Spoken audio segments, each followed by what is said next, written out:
जयाय जयभद्राय हर्यस्वाय नमो नमः।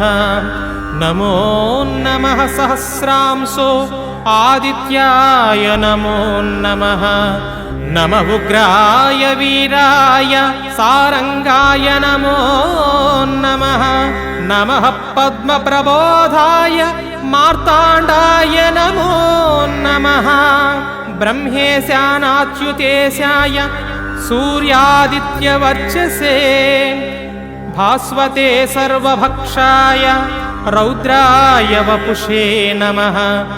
तमोघ्नाय हिमघ्नाय शत्रुघ्नाय मितात्मने कृतघ्नघ्नाय देवाय ज्योतिषां पतये नमः।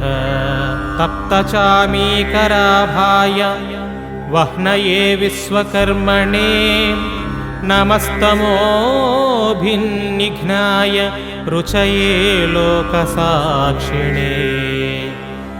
नाशयत्येष वैभूतं तदेव सृजति प्रभुः। पायत्येष तपत्येष वर्षत्येष गभस्तिभिः।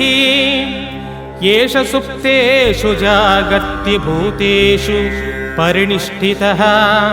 येषश्चैवाग्निहोत्रं च फलं चैवाग्निहोत्रिणां।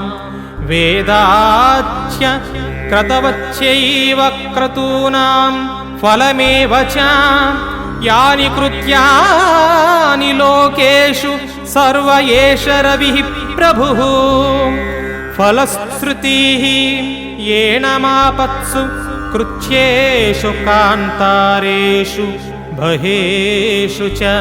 कीर्तयन् पुरुषः कच्चिनावसीदति राघव। पूजयस्वैनमेकाग्रो देवदेवं जगत्पतिम्।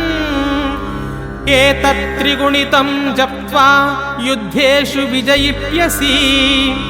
अस्मिन् क्षणे महाबाहो रावणं त्वं वधिष्यसि।